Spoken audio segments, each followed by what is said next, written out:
sama teman-teman di sini. Ini awal kali saya kesini ya, betul ya? Mudah-mudahan tidak dijadikan sebagai yang pertama dan terakhir. Akan tetapi mudah-mudahan Allah Subhanahu wa taala senantiasa menyambungkan hati kita, sehingga dengan tersambungnya hati akan ada perjumpaan demi perjumpaan, baik di dunia hingga mudah-mudahan Allah kumpulkan kita kelak di akhirat nanti bersama di belakang baginda kita Nabi besar Muhammad sallallahu alaihi wa ala alihi wa sahbihi wasallam, manusia yang selalu ada untuk kita, manusia yang selalu ada untuk kita. Bu, Nabimu Muhammad selalu ada untukmu. Dek, Nabimu Muhammad selalu ada untukmu, dunia hingga akhiratmu. Nak, Nabimu Muhammad selalu ada untukmu. Dari masamu sekarang, masamu yang akan datang, hingga kelak di akhirat ketika kamu sudah berpulang. Saudaraku sekalian, Nabi kita Muhammad selalu ada untuk kita.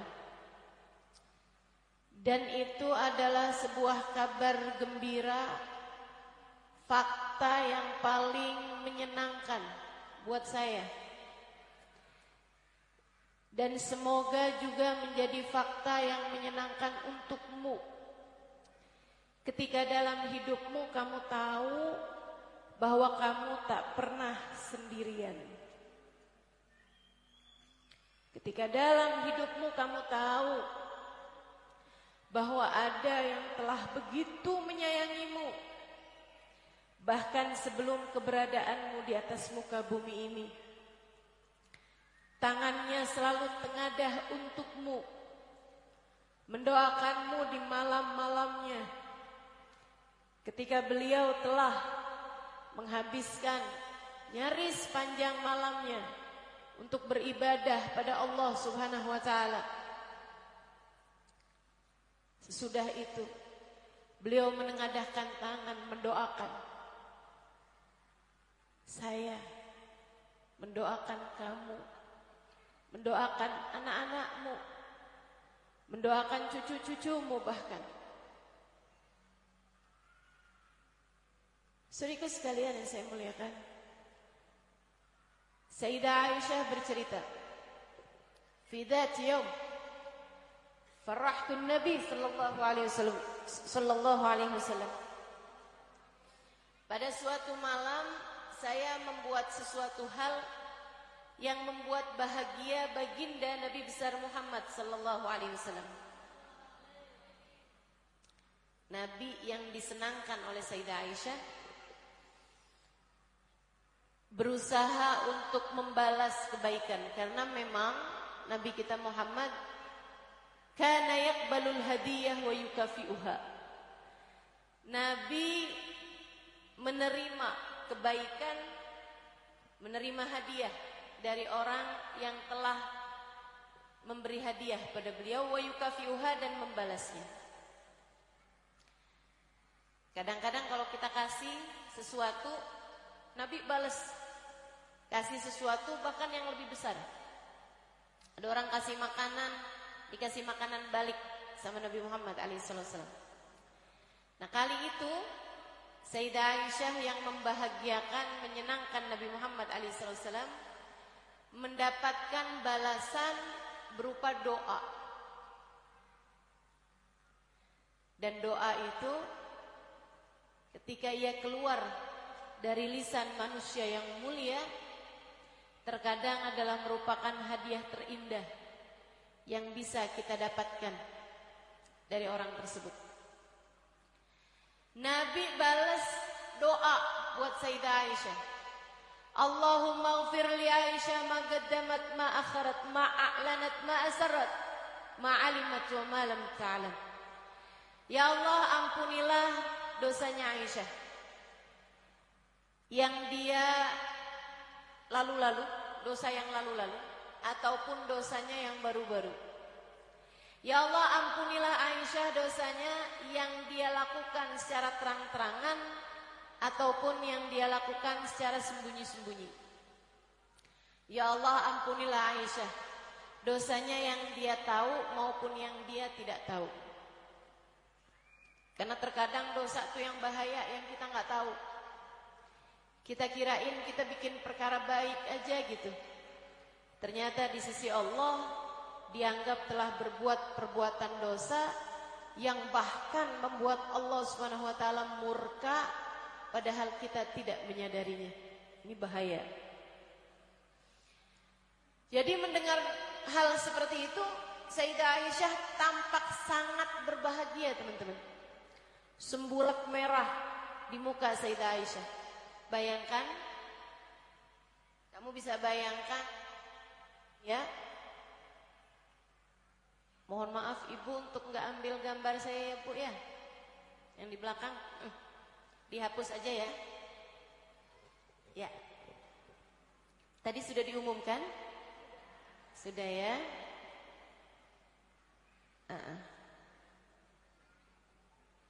Untuk tidak ambil gambar baik foto maupun video, kalau yang mau ambil rekaman suara silahkan aja. Saya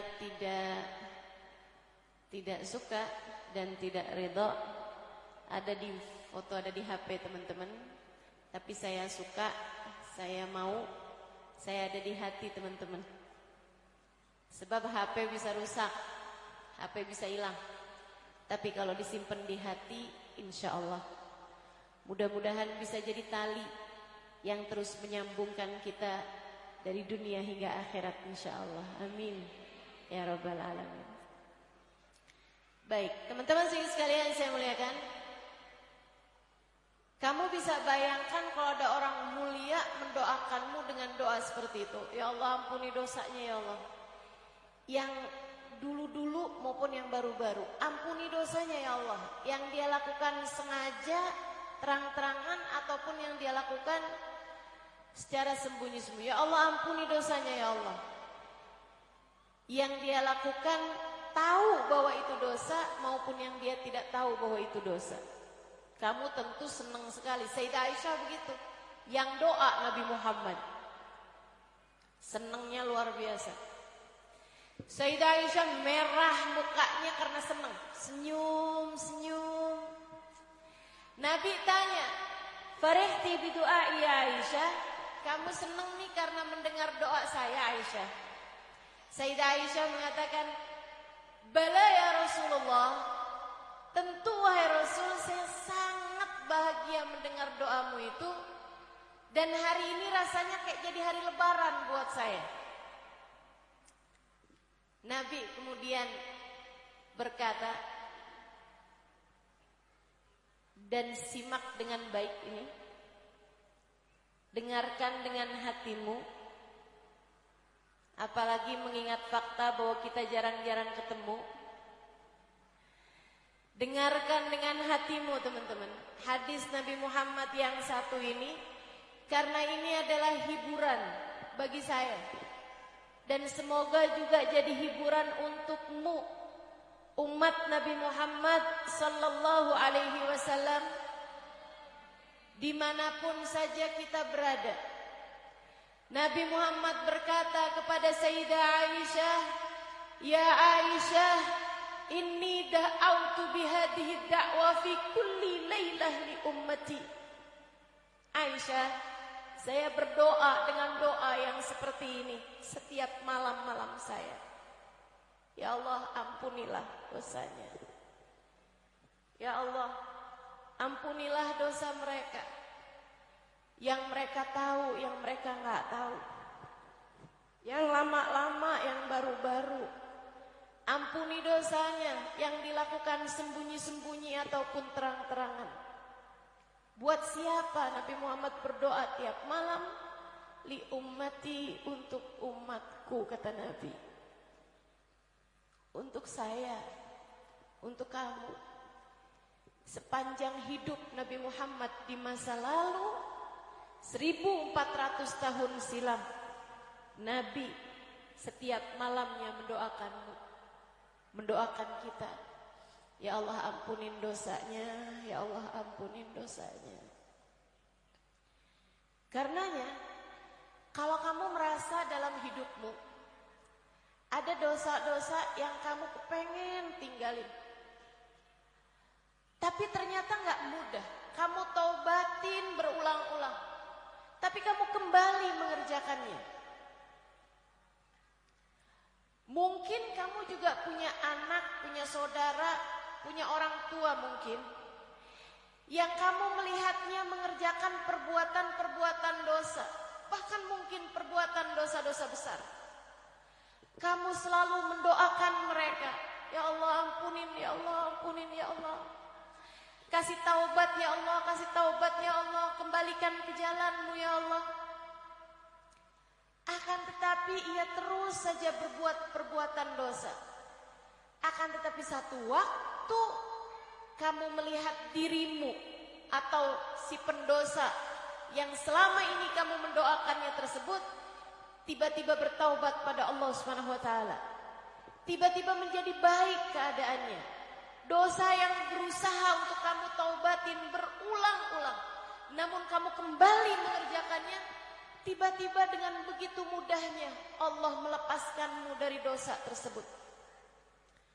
Kamu mungkin merasa, alhamdulillah, akhirnya doaku diijabah. Kamu mungkin merasa, alhamdulillah, mungkin ini adalah karena sedekahmu, perbuatan baikmu, baktimu kepada orang tua. Bisa jadi, bisa jadi. Namun bisa jadi juga teman-teman, itu adalah berkah dari doa Nabi Muhammad 1400 tahun yang lalu ketika mendoakanmu dan mendoakan keluargamu itu. Ada banyak berkah Nabi Muhammad dalam diri kita. Ada banyak keberkahan Nabi Muhammad dalam diri kita umatnya. Ada banyak kebaikan yang telah diturunkan Nabi Muhammad kepada kita umatnya. Ada banyak kasih sayang Nabi Muhammad yang diberikan kepada kita umatnya. Ada banyak syafaat yang diberikan Nabi Muhammad kepada kita umatnya. Sebab Nabi Muhammad akan selalu ada untuk kita. Teman-teman saudaraku sekalian yang saya muliakan, karenanya saya mau ajarin nih sama teman-teman nih. Kalau ada hajat apa aja yang kamu kepengen gitu, atau dalam rasa-rasa yang tidak enak hatimu berada, kalau kamu doa, kamu sambungin aja sama Nabi Muhammad SAW. Saya kasih tahu teman-teman, biar enak nih hidup kita nih. Kamu kalau lagi ada apa aja yang kamu pengenin, ibu-ibu misalnya, pasti kepengen banget anaknya jadi anak yang soleh, anaknya jadi anak yang soleha, akhlaknya baik, mudah mengerjakan ketaatan. Ya kan begitu Bu ya? Ibu suka pusing gak ngadepin anaknya, diajakin sholat susah. Ibu suka pusing gak ngadepin anaknya? Kalau diomongin A, jawabin B, C, D. Ibu suka susah ngadepin anaknya yang kadang-kadang keras kepala. Ibu ya? Meskipun sih yang saya tahu semua kepala keras. Kalau lembek repot kita. Ibu-ibu sekalian, kalau ibu doain anak ibu, sambungin sama Nabi Muhammad. Ibu bilang, ya Allah, dekatkan anak saya kepada Nabi Muhammad. Kenalkan anak saya kepada Nabi Muhammad. Kenalkan Nabi Muhammad kepada anak saya, ya Allah.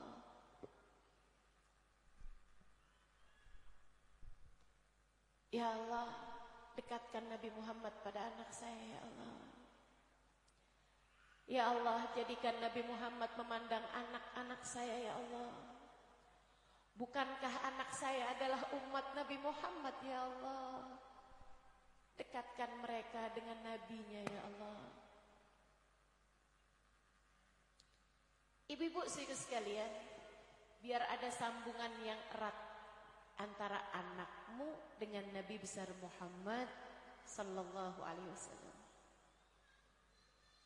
Kalau doa jangan cuma sekedar bilang, ya Allah, jadikan anak saya anak yang pintar, jadikan anak saya ujiannya bagus, jadikan anak saya sehat. Bukan hanya sekedar itu, Bu.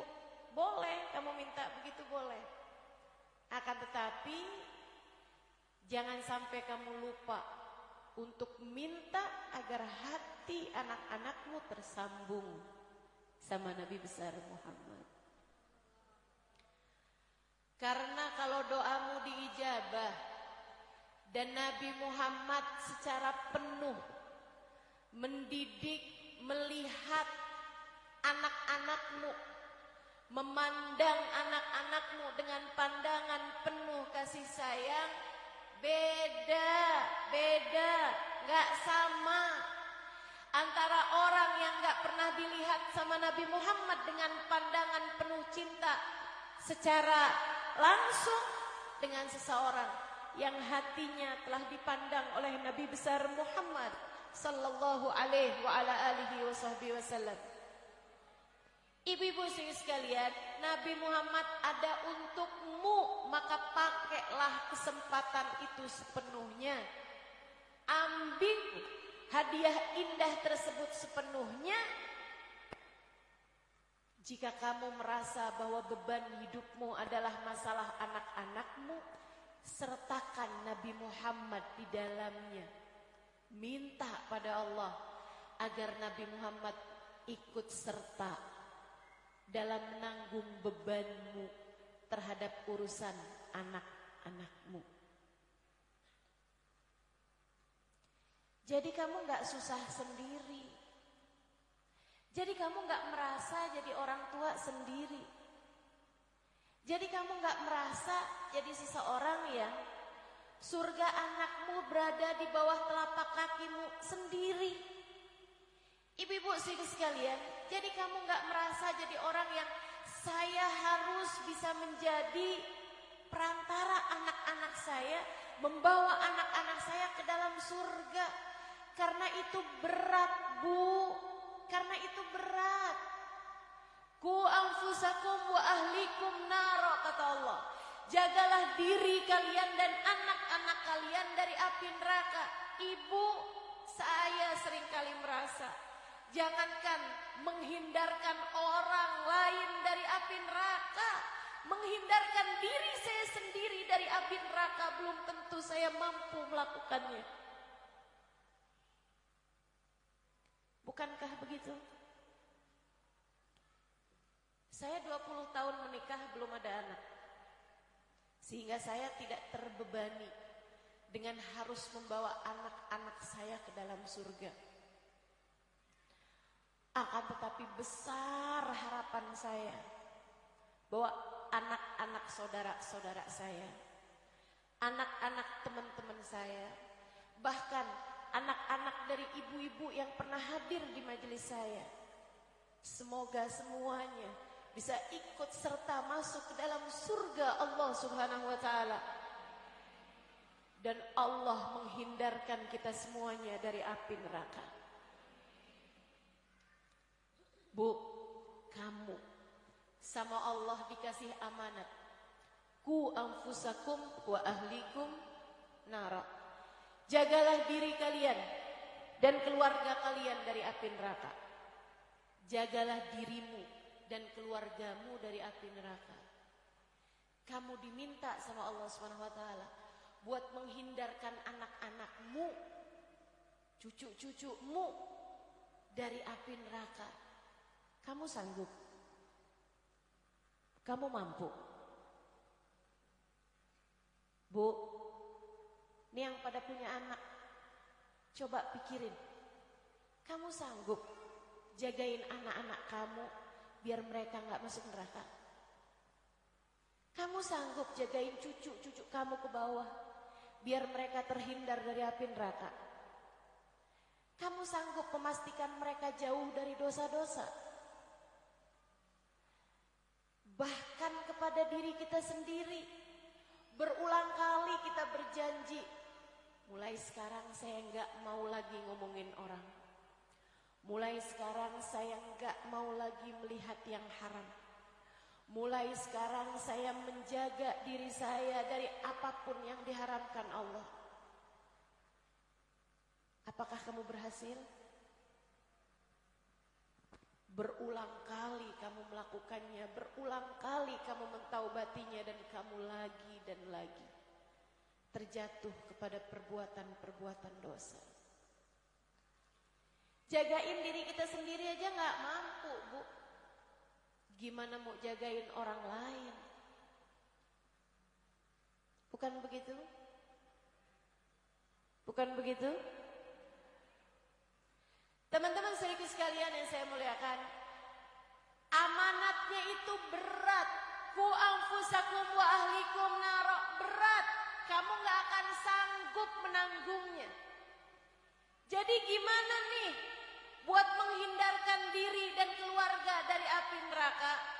Ambil talinya, ikutlah bersandar. Sandarannya jangan kepada yang lemah. Ikutlah masuk ke dalam kapal yang paling besar, kapal penyelamat. Katanya baginda kita Nabi besar Muhammad sallallahu alaihi wa ala alihi wa sahbihi wasallam, sesungguhnya perumpamaanku dan keluargaku seperti safinah Nuh, seperti perumpamaan kapalnya Nabi Nuh. Ibu, Nabi Muhammad menyebut dirinya dan para ulama dari kalangan keluarga Nabi Muhammad seperti perahunya Nabi Nuh. Siapa yang masuk dia akan selamat, dan siapa yang tidak masuk di dalamnya maka dia akan celaka. Maka ibu-ibu sekalian, kalau kamu merasa saya nggak sanggup nyelamatin diri saya dari api neraka, apalagi menyelamatkan keluarga saya dari api neraka, apa yang harus saya lakukan? Sertakan dirimu dan keluargamu masuk ke dalam perahu keselamatan milik Nabi Muhammad. Kalau kamu merasa kamu nggak sanggup untuk bisa menyelamatkan dirimu dan keluargamu dari api neraka, saudara sekalian yang saya muliakan, dan kamu merasa anginnya kenceng banget nih, limbung nih diri saya nih, kalau gitu jangan berdiri, kalau gitu segeralah bersandar, dan sandarannya harus yang kuat. Sandarannya adalah bagindamu Nabi besar Muhammad. Bushra lana ma'syaral islami, inna lana minal inayati ruknan ghaira munhadimi. Lamma da'allahu da'ina li ta'atihi bi akramir rusli kunna akramal umami. Kata sahibul burdah Al-Imam Al-Busiri, busyra lana ma'syaral Islam, beruntung sekali kita nih umat Islam. Inna lana minal inayati ruknan ghairu munhadimi, kita sama Allah udah dikasih tiang yang kita sandarin gak akan pernah roboh tiangnya. Lamma da'allahu da'ina li ta'atihi bi akramir rusli kunna akramal umami. Tiang kita adalah baginda kita Nabi Muhammad, yang ketika Allah Subhanahu wa taala mengutus beliau kepada kita, dan beliau adalah semulia-mulia rasul, kita umatnya dipilih Allah Subhanahu wa taala sebagai semulia-mulia umat. Beruntung. Maka jangan kamu lepaskan keberuntunganmu, teman-teman. Jangan kamu lepaskan keberuntunganmu. Kalau kamu nih hadir di majelis ini, tahu-taunya kamu dapat nih keberuntungan. Misalnya di tempat duduknya situ ada nomornya. Nomor yang keluar dapat hadiah haji gratis berangkat tahun ini juga. Misal, ini mah cuma misal. Misal. Jangan langsung buka-buka, emang iya ya. Gak ada, misal doang. Terus ternyata yang keluar undian adalah nomor tempat duduk yang kamu duduki itu. Bagaimana menurutmu kalau orang yang dapat tiket tersebut, dapat lotre itu, menang keberuntungan itu, terus dia bilang, enggak saya mah nggak perlu, dah kasihin aja sama yang lain, saya mah nggak perlu. Emang kamu udah pernah haji? Belum sih, tapi saya mah nggak perlu ah. Ini kamu nyebutnya orang apa nih orang ini? Bukan sombong teman-teman, menurut saya bodoh. Betul gak? Ya kecuali kalau dia udah bolak-balik haji misalnya, atau dia orang mampu misalnya. Kita tanya, emang kamu mampu? Enggak sih. Emang kamu kalau nggak dapat tiket ini, kamu bisa haji? Enggak. Saya mah buat makan hari-hari aja susah. Lah kenapa kamu nggak ngambil gitu kan? Enggak. Ogah. Saya nggak perlu. Ini kan orang bodoh namanya. Teman-teman sekalian yang saya muliakan, begitu pula dengan kita yang sudah dijadikan Allah Subhanahu wa taala umat Nabi Muhammad sallallahu alaihi wasallam. Allah izinkan kamu untuk mendekat kepada Nabi Muhammad. Allah kasih tahu kepada kita betapa cintanya Nabi Muhammad kepada kita. Allah memberitahu, bahkan Nabinya sendiri memberitahu bahwa malam-malamnya dulu sepanjang malam mendoakan kita.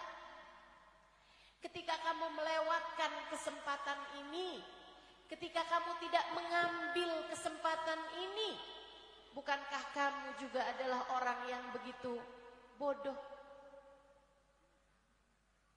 Melewatkan kesempatan dekat dengan Nabi yang begitu mulia di sisi Allah dan begitu menyayangi kita, teman-teman. Ayo ambil kesempatannya. Ibu-ibu, ambil kesempatannya. Doain anakmu biar pada dekat sama Nabi Muhammad. Minta Nabi Muhammad untuk ikut serta menanggung bebanmu terhadap keluargamu. Ya Rasulullah, liatin anak saya. Wahai Rasulullah, tolong kenali anak saya. Rasul, titip-titip anak saya. Bukankah anak saya adalah umatmu ya Rasulullah? Kepikiran saya sama anak saya Rasul. Saya gak bisa ngedidik dia. Saya gak cukup pinter buat membimbing dia. Tapi yang saya tahu engkau sebagai nabinya muallimuhul akbar adalah gurunya yang terbesar. Engkau sebagai gurunya, engkau sebagai pembimbingnya, engkau sebagai rasulnya. Jangan tinggalkan anak-anak saya ya Rasulullah. Gitu. Ngerti Bu? Ngerti cara doanya? Insya Allah. Para istri, jangan lewatkan kesempatan. Kamu sudah dikaruniai Allah Nabi yang ada untukmu. Saya kalau ditanya Ustazah, menurut Ustazah istri yang paling beruntung yang bagaimana? Mungkin orang akan bilang istri yang paling beruntung adalah yang dicintai suaminya, yang tidak diduakan oleh suaminya, yang suaminya kemana-mana selalu terpaut hatinya kepada istrinya, yang suaminya selalu bilang, aku tak sanggup hidup tanpamu. Ibu, kalau menurut saya enggak tuh. Istri yang beruntung bukan yang begitu. Istri yang beruntung bukan yang dicintai sama suaminya. Kenapa gitu?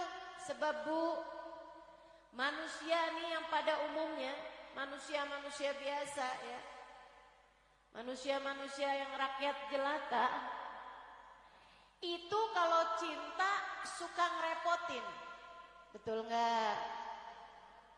Kalau cinta suka nyusahin. Saya sering direpotin sama orang-orang yang akunya cinta.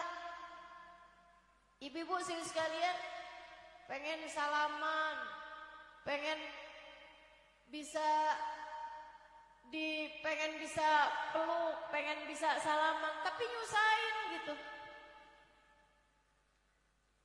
Sering banget saya pulang majelis, tangannya tergores, kayaknya sih kena cincinnya orang.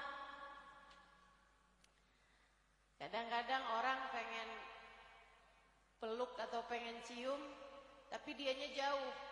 Bukannya dia yang mendekat, kepala saya yang ditariknya. Saya tahu orang melakukannya karena cinta, tapi kan nyusahin, tapi kan nyakitin. Suami juga suka gitu. Kalau terlampau cinta kepada istrinya, suka ngerepotin. Izin pengajian gak boleh. Betul?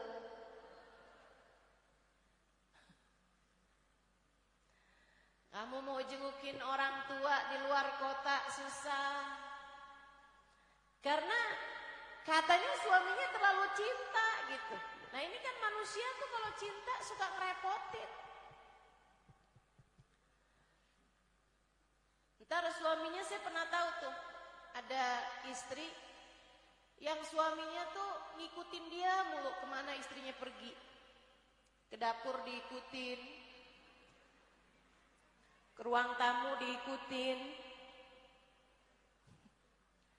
Masya Allah. Sampai bilang sama saya, Ustazah doain apa Ustazah, ini suami saya nih ampun dah, kemana aja saya pergi dikintilin aja, diikutin aja. Saya kan risih Ustazah. Ternyata dicintai manusia tuh gak selalu enak teman-teman, gak selalu enak. Saudaraku sekalian yang saya muliakan, terus istri paling beruntung yang bagaimana? Menurut saya,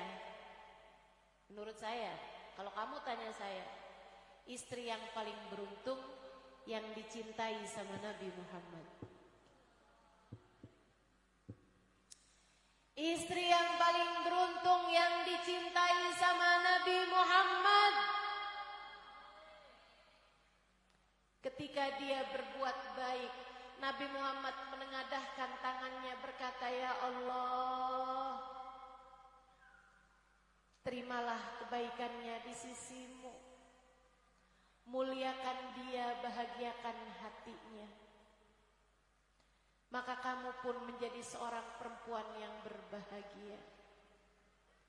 Bu, orang kalau dicintai sama Nabi Muhammad, itu pasti dicintai sama Allah.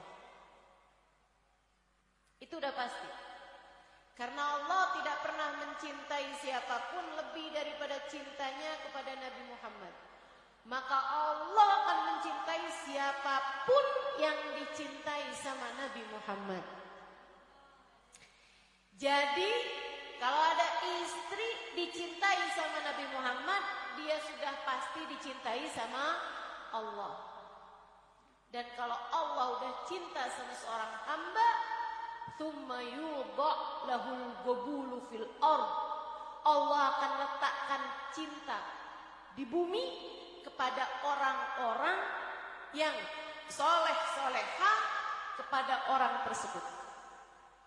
Ya orang nih kalau dicinta sama Allah, ibu-ibu sekalian, itu orang-orang di sekelilingnya akan cinta kepadanya. Jadi kalau kamu jadi istri, kamu dicintai sama Nabi Muhammad, kamu pasti dicintai sama Allah. Dan kalau kamu dicintai sama Allah, Allah pasti akan bikin hati orang-orang di sekelilingmu mencintaimu dan menerimamu. Mencintai yang bukan asal cinta dengan hawa nafsu, akan tetapi cinta yang isinya adalah gobul, rasa diterima oleh siapapun.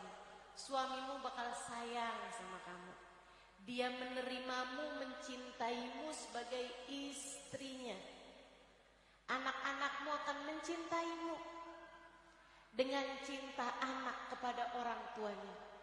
Orang tuamu akan mencintaimu dengan cinta orang tua kepada anaknya. Saudara-saudarimu akan menerimamu. Ipar-iparmu, mertuamu, semua orang-orang di sekelilingmu akan mencintaimu dengan cinta yang menerima, dengan cinta yang bukan dari hawa nafsu, dengan cinta yang menerima gitu. Apapun kekuranganmu, apapun ketidakmampuanmu, mereka akan terima. Dan itu adalah seindah-indah rasa menurut saya di atas muka bumi ini. Jadi para istri, gak usah berlebihan mengejar cinta suamimu. Jangan, nanti kamu kecewa, nanti kamu sakit. Kalau yang kamu cari dalam hidupmu terus-terusan cinta suamimu, nanti hatimu kecewa, nanti hatimu patah. Kenapa gitu? Karena kamu adalah hamba yang dididik sama Allah Subhanahu wa taala. Sebagai mukmin, Allah Subhanahu wa taala menginginkanmu naik kelas. Dan untuk naik kelas, kamu harus diuji. Dan ujian itu, dengerin nih, ini prinsip hidup, ini sunnatullah. Teman-teman saudara sekalian saya muliakan, ujian hidupmu akan selalu berasal dari sesuatu yang paling kamu cintai. Lihatin aja, orang kalau cintanya sama harta luar biasa, ujiannya selalu aja urusan harta. Orang kalau cinta terhadap jabatan, ujiannya selalu berasal dari sana, dari jabatannya. Orang tuh kalau misalnya cinta banget sama suaminya, nanti ujiannya akan berasal dari suaminya. Ya Allah Ustazah, sakit hati saya Ustazah. Suami saya yang sangat saya cintai, ternyata dia telah buka cabang di tempat yang lain. Sakit hati kamu akhirnya. Teman-teman sekalian saya muliakan, kamu terlalu cinta kepada anak-anakmu, nanti ujianmu berasal dari sana. Lihatin aja. Selanjutnya silahkan kamu lihat masing-masing dirimu itu.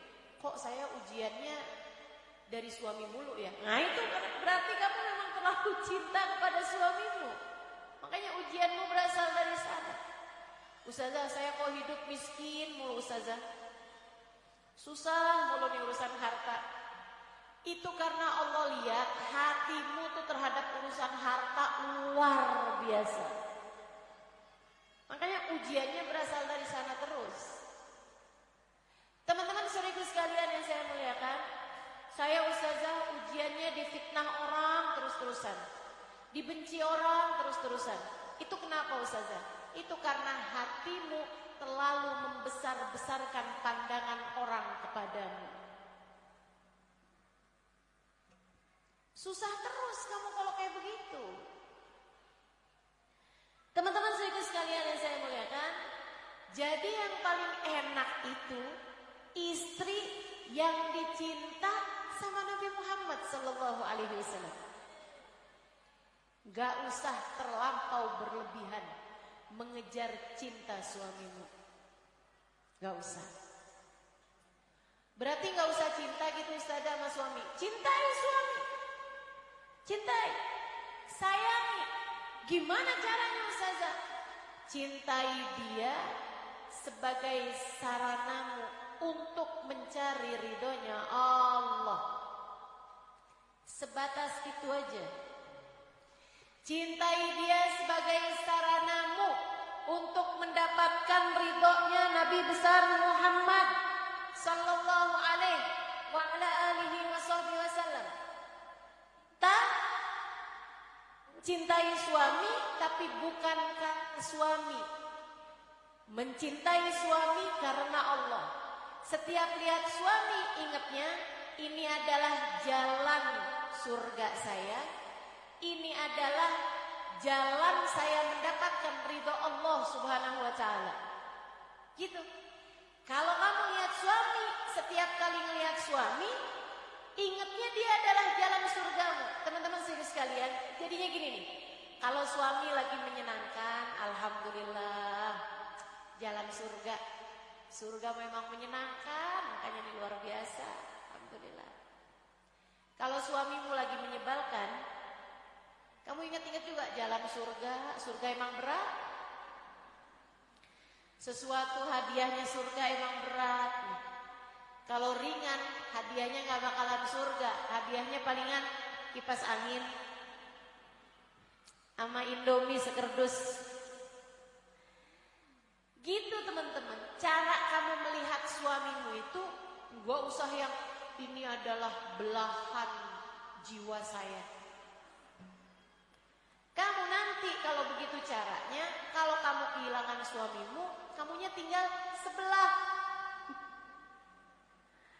Kamunya tinggal separuh kalau kamu lihat suamimu sebagai separuh jiwa kamu. Kan begitu?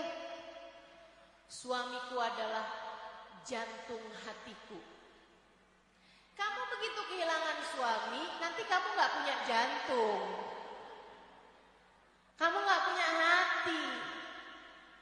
Kamu bakalan sakit hati. Gak gitu caranya, gak gitu caranya.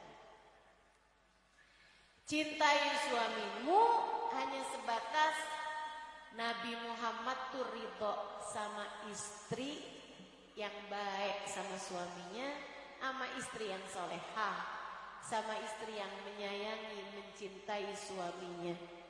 Gitu. Jadi kamu melihat suamimu, kamu mau marah sama dia, enggak, takut. Takut sama suami, takut ditinggal sama suami, enggak. Saya enggak takut ditinggal sama suami. Saya takut ditinggal sama Nabi Muhammad. Saya takut di akhirat kalau saya enggak baik sama suami saya takut di akhirat nanti saya enggak digiring di belakang Nabi Muhammad. Sebab Nabi Muhammad enggak suka sama istri-istri yang tidak solehah. Sebab Nabi Muhammad enggak ridho sama istri-istri yang durhaka sama suaminya, sama istri-istri yang enggak nurut sama suaminya. Nabi Muhammad enggak suka. Maka ketika kamu berbuat baik pada suamimu, kamu menyayangi suamimu, kamu patuh terhadap suamimu, bukan karena kamu mencari cintanya, bukan karena kamu berharap transferannya lebih banyak, bukan karena kamu berharap dia tidak membagi cintanya dengan perempuan yang lain, akan tetapi kamu berharap Allah ridho padamu, kamu berharap Nabi Muhammad cinta padamu. Enak tuh kalau kayak gitu. Enak. Kalau suaminya balas, alhamdulillah. Suaminya nggak balas juga nggak apa-apa. Orang kita nggak ngarep dia kok. Yang kita harap Nabi Muhammad mencintai kita. Kan begitu? Ringan hidupmu teman-teman. Ringan hidupmu. Ini saya sampaikan cara berpikir seperti ini karena saya sayang. Saya sayang sama semua umat Nabi Muhammad sallallahu alaihi wasallam. Maka istri paling beruntung yang dicintai sama Nabi Muhammad. Nabi itu kalau cinta sama seseorang, dia paling tahu bagaimana harus berbuat padanya. Diselamatkannya kamu dari dunia hingga kelak di akhirat nanti. Nabi kalau cinta kepadamu, dipenuhinya kebahagiaan dalam hatimu, dipenuhinya rasa bahagia dalam hatimu. Kenapa bisa begitu? Emang Nabi punya apa, Ustazah? Nabi punya cintanya Allah. Nabi akan mengangkat tangannya untukmu, kemudian akan berkata, ya Allah, sayangilah umatku fulana, sayangilah umatku fulan, sayangilah dia ya Allah. Nabi kalau cinta, Nabi itu orangnya ringan untuk berdoa. Emang Ustazah, Nabi saat ini bisa mendoakan kita? Oh, kamu belum tahu ceritanya. Nabi itu selalu ada untuk kita, teman-teman. Dengarkan hadis yang diriwayatkan oleh Imam Bukhari alaihi ridwanullah. Nabi Muhammad alaihi sallallahu wasallam berkata kepada para sahabatnya, hayati khairul lakum wa mamati khairul lakum. Hidupku baik untuk kalian, mati aku pun baik untuk kalian. Sahabat bingung, kemudian bertanya, hayatukum khairul lana. Hidupmu baik untuk kami, itu iya wahai Rasul. Namun bagaimana mungkin engkau wafat pun baik untuk kami? Nabi Muhammad berkata, urridat alayya a'malukum wa ana fi qabri. Jadi Nabi itu bilang, saya hidup nih baik buat kalian, saya meninggal dunia tetap baik buat umat saya. Kayak kita nih sekarang mendapati Nabi Muhammad telah wafat. Nabi Muhammad bilang, baik tuh buat kalian. Gimana ceritanya baik wahai Rasulullah? Uridat alayya a'malukum wa ana fi qabri. Kata Nabi, kalau saya udah berada dalam kubur saya, perbuatan kalian setiap hari ini diajukan kepada saya. Teman-teman sekalian, kamu jangan mikirin, waduh Nabi repot banget dong, satu-satu perbuatan umatnya diajukan kepada beliau. Teman-teman sekalian, teknologinya sudah sangat canggih. Teknologinya Allah jauh lebih canggih, sehingga kamu bisa memastikan kebenaran ucapan Nabi besar Muhammad sallallahu alaihi wasallam. Kamu hanya perlu beriman dan percaya sama kebenaran ucapan Nabi Muhammad alaihi wasallam. Uridat alayya a'malukum wa ana fi qabri. Amal perbuatan kalian, ini amal perbuatan kita semuanya nih, diajukan, dilaporkan kepada Nabi Muhammad, sehingga Nabi Muhammad tahu semua perbuatanmu. Nabi Muhammad tahu semua perbuatan kita. Apa yang bukan hari ini, Nabi Muhammad tahu. Itu anak-anak yang tadi baca sholawat gitu, Nabi Muhammad tahu. Yang kamu lakukan hari ini nih, yang duduk mendengarkan, menyimak dengan konsentrasi, Nabi tahu. Yang sepanjang duduk sibuk WhatsAppan, Nabi Muhammad tahu. Yang duduk kelihatannya konsentrasi tapi pikirannya kemana-mana, Nabi Muhammad tahu. Sebab kata Nabi Muhammad, urridat alayya a'malukum wa ana fi qabri. Fa in wajadtu khairan hamidtu rabbi. Jika aku dapati perbuatan kalian baik, aku berterima kasih kepada Allah. Alhamdulillah, makasih ya Allah. Umat saya baik-baik, alhamdulillah. Sholawatan, memuji-muji aku, alhamdulillah. Merayakan maulidku, alhamdulillah. Hamid Rabbi.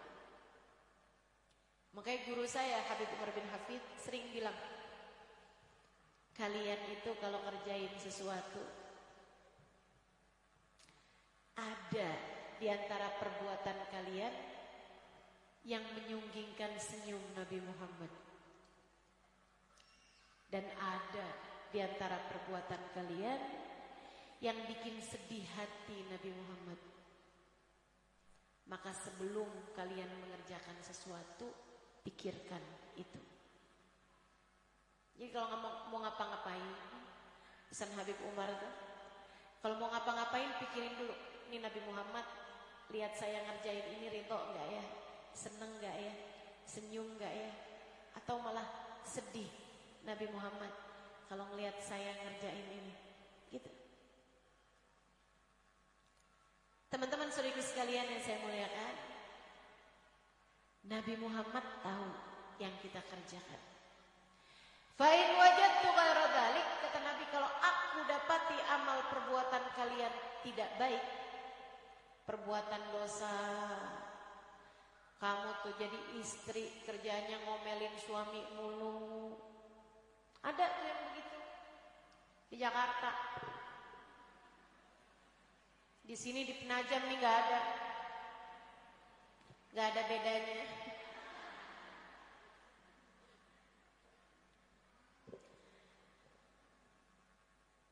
Malu nggak sih kalau Nabi Muhammad tuh bolak-balik tahu kamu sedang ngomelin suami kamu mulu?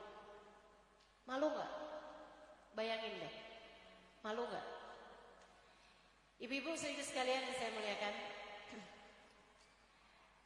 kamu kalau dilihat sama Nabi Muhammad marahin anak mulu, mukul anak, nyewer anak, ngata-ngatain anak gitu, terus sejak kamu kerjain kayak begitu, coba deh kamu pikirin, malu nggak kira-kiranya kalau Nabi Muhammad tahu? Malu pasti. Kamu bayangin nih sekarang ya, kamu bayangin, kamu pulang dari sini nih, kamu pergi ke Indomaret. Ada Indomaret di sini? Ada ya. Kamu lagi masuk Indomaret bawa anak kamu, umur 5 tahunan, 4 tahunan. Tahu-tahu anak kamu numpahin sesuatu gitu, bikin jatuh, tumpah susu misalnya. Kamu marah banget, kesel banget. Kamu pengen pukul dia, tahu-tahu saya lewat. Ceritanya saya juga lagi mau masuk Indomaret misal. Begitu saya lewat, Ustazah, jadi nggak memukul anak? Nggak jadi. Yakin saya nggak jadi. Nggak ada yang begitu saya lewat, emang dasar bandel nih Ustazah. Nggak ada, saya nggak pernah tahu kayak gitu. Nggak pernah tahu. Selalunya langsung yang iya nih Ustazah, doain anak saya. Doain. Gitu pasti. Kenapa gitu? Kamu malu teman-teman. Kamu malu untuk menjadi ibu yang kasar kepada anak-anakmu. Dan kamu harus ingat-ingat ucapan saya. Tiap kali kamu mau mukul anak kamu, tiap kali mau jewer anak kamu, tiap kali kamu mau cubit anak kamu, ingetin ucapan saya. Nabi Muhammad lihat. Nabi Muhammad lihat. Nabi Muhammad tahu yang kamu kerjakan terhadap anakmu itu. Maka sebagaimana kamu kalau bayangin kamu mau nyubit anak kamu, ustadzah lewat aja kamu gak jadi. Gimana dengan Nabi Muhammad tahu kamu mengerjakan itu? Maka tiap kali kamu mau cubit, ingat Nabi Muhammad lihat. Kamu langsung usap-usapin kepala anak kamu. Kamu bayangin, maafkan saya wahai Rasulullah. Saya jadi ibu yang seringkali tidak mampu mengontrol emosi saya sendiri. Maafkan saya wahai Rasulullah. Anak saya gak akan saya pukul, anak saya gak akan saya cubit, anak saya gak akan saya jewer. Karena saya tahu wahai Rasulullah, anak saya adalah umatmu. Bu, kalau kamu cubit anak kamu pukul anak kamu jewer anak kamu sakit, dan Nabi Muhammad sebagai nabinya akan marah. Kok umat saya kamu cubit gitu? Kok umat saya kamu pukul gitu? Nabi gak suka. Ibu-ibu tahu, Nabi Muhammad itu bahkan gak pernah mukul keledai. Nabi lagi naik keledai nih, kadang-kadang Nabi naik keledai. Itu tunggangannya orang-orang yang kelas bawah gitu. Tapi Nabi Muhammad kan memang urusan dunia sangat-sangat sederhana. Nabi naik keledai, ibu-ibu sekalian. Itu Nabi nggak pernah mukul keledainya. Padahal Bu, saya lama tinggal di Arab, banyak keledai di sana. Keledai itu dianggap sebagai binatang paling bodoh, ibu-ibu sekalian. Goblok gitu keledai itu. Suka-suka dia gitu. Ntar kalau dia pengen ngebut, dia ngebut. Kalau dia pengen berhenti. Kalau dia lihat ada keledai yang cakep, dia naksir gitu kan. Teman-teman sekalian saya muliakan, segitunya orang tuh kalau naik keledai udah pasti sering mukul keledai, Bu. Udah pasti itu. Karena ya gitu tuh tingkahnya, suka-suka dia gitu. Nabi Muhammad naik keledai nggak pernah mukul keledainya. Ini kalau keledai aja nggak pukul, ibu-ibu sekalian, apalagi orang, apalagi anak. Nggak ada Nabi ceritanya mukul-mukul anak. Nah kamu juga, kamu sebagai umat Nabi Muhammad yang nyari cinta Nabi Muhammad, nyari ridho Nabi Muhammad, dan berharap Nabi Muhammad akan selalu ada untukmu, jangan berani-berani pukul anakmu. Janji? Insya Allah. Ustazah mah gak tahu anak kalau bandel kayak gimana. Jangan Bu, jangan dipukul. Terus saya ada satu tips nih, pernah diajarin sama ada seorang perempuan solehah. Dia bilang, kamu sekesel apapun sama anak kamu, doanya gini nih. Ya Allah, saya kesel sama anak saya, tapi saya ridho padanya. Ya Allah, saya marah sama anak saya kesel ya Allah, tapi saya ridho padanya. Gitu ya. Jangan sampai kamu pernah berdoa, ya Allah saya gak ridho sama anak saya. Hati-hati. Kenapa gitu? Karena kalau kamu gak ridho, Allah gak ridho. Kalau Allah gak ridho kepada seorang hamba, Bu, disengsarakan hamba tersebut. Akhirnya kalau Allah gak ridho sama dia kemudian selalu aja ngerjain jalan-jalan maksiat, jalan-jalan dosa. Jangan. Jadi Bu, semarah apapun sama anak ibu doanya gini, ya Allah saya marah sama anak saya, tapi saya ridho kepadanya. Ya Allah, dan Engkau yang mengatakan seperti yang disampaikan Nabi Muhammad, ridhomu ada pada keridhoan orang tua. Saya orang tuanya, saya ridho padanya, maka ridhoilah dia ya Allah. Kalau kamu ridho seperti itu, semarah apapun kamu tetap ridho, Allah ridho.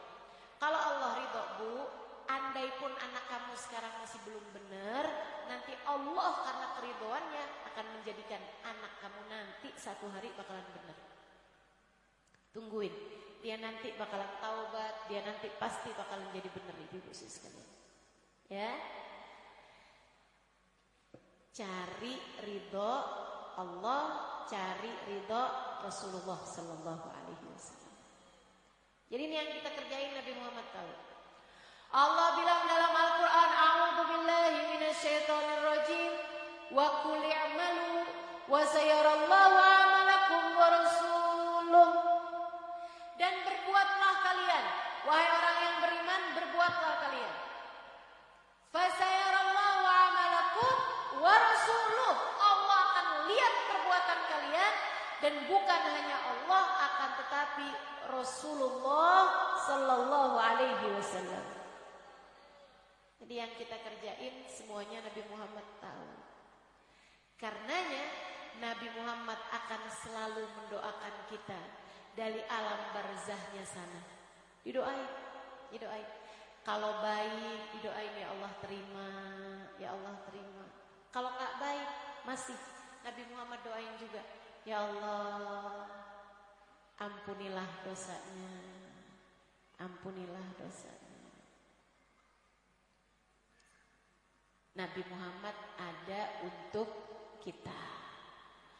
Dan bukan cuma di dunia, tapi nanti sampai di hari akhirat. Ibu-ibu sekalian yang saya muliakan, akan datang waktunya Bu, di mana kita akan diberdirikan Allah Subhanahu wa taala di padang mahsyar. Jarak matahari didekatkan sehingga sebagian orang merasa kegerahan, sampai ada yang keringatnya mencapai mata kaki, bahkan sampai ke lutut, sampai ke pinggang, sampai ada yang keringatnya sampai ke dada, sampai ada yang megap-megap dengan keringatnya sendiri. Ibu-ibu sekalian yang saya muliakan, hari itu Allah murka dengan kemurkaan yang tidak pernah ditemukan sebelum dan sesudahnya. Pada hari itu Allah marah kepada hamba-hambanya, membuat semua orang terdiam kecuali para nabi-nabi dan para wali-walinya Allah Subhanahu wa taala. Allah bercerita dalam Al-Qur'an, "Yauma la yatakallamuna illa man adna lahu ar-rahman wa qala shawaba." Di padang mahsyar nanti, pada saat yang nasibku entah akan menjadi seperti apa. Ibu-ibu sekalian, Allah berkata hari itu tidak ada yang berbicara kecuali orang yang diizinkan oleh Allah Subhanahu wa taala, dan mereka pun hanya berkata kecuali kebenaran.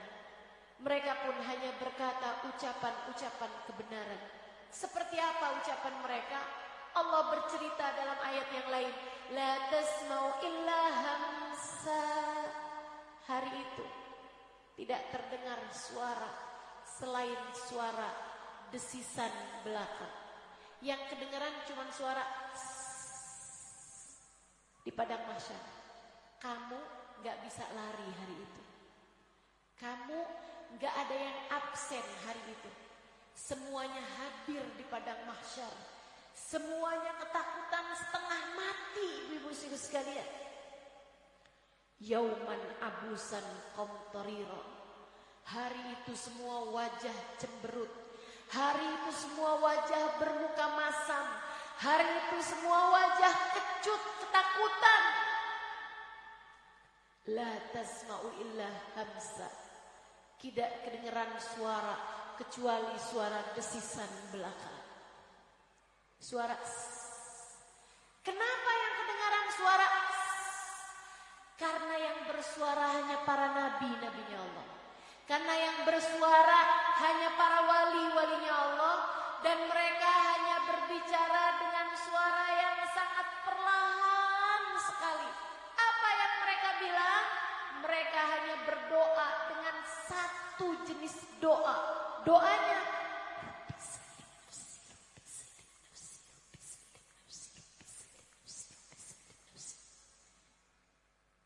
sehingga yang terdengar hanya suara di padang mahsyar nanti. Apa arti doanya? Ya Allah, selamatkan diriku. Ya Allah, selamatkan diriku. Nabi Adam, nabi pertama, manusia pertama yang ada di atas muka bumi, hanya berkata, Rabbi salim nafsi, Rabbi salim nafsi, Rabbi salim nafsi. Ya Allah, selamatkan diriku. Dia tidak mendoakan Hawa, dia tidak mendoakan anak cucunya.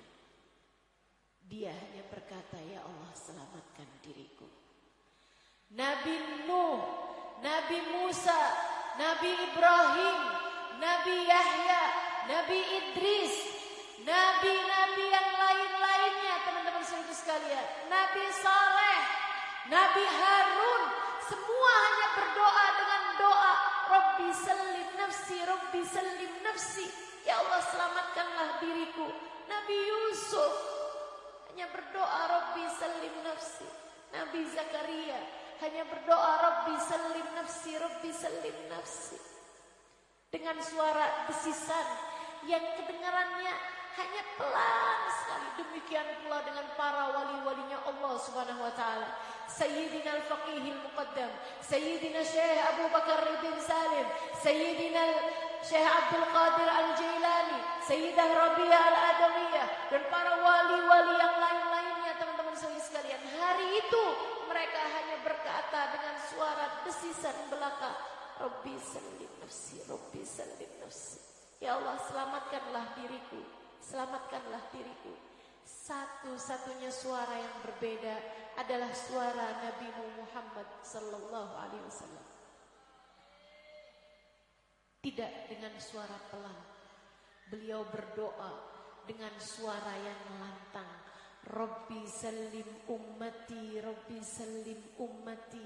Ya Allah, selamatkanlah umat saya. Ya Allah, selamatkanlah umat saya. Siapa yang didoakan Nabi Muhammad hari itu? Saya, kamu, kita semua.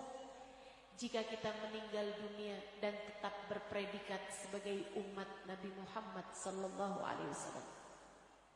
Saya, kalau sampai saya meninggal dunia dan saya semoga masih berstatus sebagai umat Nabi Muhammad sallallahu alaihi wasallam. Kamu kalau meninggal dunia dan statusmu tetap umat Nabi Muhammad sallallahu alaihi wasallam, kita semua kalau kita meninggal dunia dan status kita adalah umat Nabi Muhammad sallallahu alaihi wasallam, maka sampai di padang mahsyar Nabi Muhammad akan tetap ada untuk kita, teman-teman. Nabi Muhammad tetap ada untuk kita. Bahkan di saat yang lain-lain hanya akan mendoakan diri mereka sendiri. Nabi Muhammad akan tetap mendoakanmu. Bahkan sampai di mizan, saat amalmu ditimbang, bahkan sampai melewati jembatan. Nabi orang pertama yang lewat jembatan, sebab kunci surga ada di tangannya. Nabi berkata, ana awal man dakhala al-jannah wala fakhr. Akulah orang pertama yang akan masuk ke dalam surga dan aku tidak berbangga atas hal tersebut. So itu sekalian saya muliakan, miftahul jannah biyadi wala fakhr. Kunci surga aku yang pegang, kata Nabi Muhammad, dan aku tidak berbangga atas hal tersebut. So itu sekalian yang saya muliakan, Nabi orang pertama yang melewati jembatan, di bawahnya api neraka berkobar-kobar. Nabi orang pertama yang selamat untuk masuk pertama kali ke dalam surga, sebab Nabi orang yang pegang kunci surga. Akan tetapi sesudah kunci surga tersebut dibuka oleh Nabi Muhammad, Nabi tidak masuk di dalamnya, teman-teman. Nabi hanya akan berdiri di pintu surga sebelah kiri. Kenapa gitu? Yang paling dekat sama jembatan, yang paling dekat sama api neraka. Nabi berdiri di sana. Untuk apa? Untuk apa? Nabi tidak menjadi orang yang eksklusif. Nabi tidak hanya mau memastikan, Nabi tidak hanya mau memastikan keempat sahabatnya Khulafaur Rasyidin masuk ke dalam surga. Nabi tidak hanya untuk memastikan sahabat-sahabatnya ahli Badar, ahli Uhud masuk ke dalam surga. Sebab Nabi Muhammad tidak hanya ada untuk mereka, para sahabat-sahabatnya. Nabi Muhammad bahkan tidak hanya untuk memastikan umatnya yang soleh-solehah masuk ke dalam surga. Sebab alhamdulillah Nabi Muhammad tidak hanya ada untuk umatnya yang soleh-solehah saja, akan tetapi umatnya yang waktu hidup di dunia seringkali terjatuh berbuat perbuatan-perbuatan dosa seperti kita. Nabi pun juga akan ikut memastikan bahwa kita masuk ke dalam surga. Bu, Kak, Dek, Nak, jika nanti di akhirat orang tuamu telah masuk ke dalam surga, mereka tidak mencari-cari dirimu. Jika suamimu masuk duluan ke dalam surga, bisa jadi dia akan segera mencari-cari bidadari di sana. Jika anak-anakmu sudah masuk ke dalam surga, bisa jadi mereka juga lupa terhadap dirimu. Akan tetapi Nabi Muhammad sebagai orang pertama yang masuk surga, sebab kunci surga di tangannya, dia hanya akan berdiri menunggu dirimu, menantimu, memastikanmu masuk ke dalam surga. Hingga Nabi Muhammad bercerita, kalau aku lihat seorang di antara kalian terjerumus kakinya dan masuk ke dalam api neraka, dia diizinkan, kamu nih diizinkan Allah untuk memandang wajah Nabi Muhammad. Karena waktu hidup di dunia kamu punya cinta kepada Nabi. Hari itu kalau kamu lewat di atas jembatan dan dosa-dosa menarikmu sehingga kamu terjatuh masuk ke dalam api neraka. Jika kamu waktu hidup di dunia punya cinta kepada Nabi, kamu akan melihat Nabi Muhammad sallallahu alaihi wasallam di pintu surga. Dan hari itu kamu akan memanggil namanya, wa sayyidah, wa muhammadah. Sebagaimana kamu di dunia suka menyebut-nyebut namanya, sebagaimana kamu di dunia suka berdiri untuk ucap salam kepadanya, sebagaimana kamu waktu di dunia memiliki cinta padanya, yang ketika kamu rindu padanya mengalir air mata kerinduanmu. Hari itu, jika ada sesuatu terjadi padamu, Allah akan izinkan dirimu memandang wajah Nabi Muhammad. Dan kamu akan memanggil-manggilnya, wa sayyidah, wa muhammadah, wa nabiyah. Nabi Muhammad tolong saya, Nabi Muhammad selamatkan saya, Nabi Muhammad ini saya umatmu. Nabi bercerita, wa inni akhidun bi ujazikum minan nar. Aku akan datang menarik lenganmu sehingga tidak sampai terjerumus ke dalam api neraka. Fagawwamtuhu ala sirat. Aku berdirikan dia kembali di atas jembatan sirat sampai dia bisa masuk ke dalam surga Allah dengan syafaatku.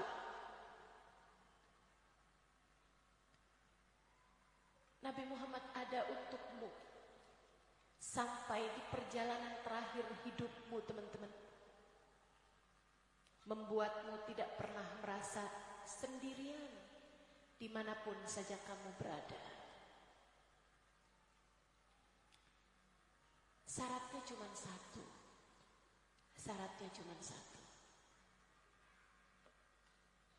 Pastikan Nabi Muhammad ada dalam hatimu.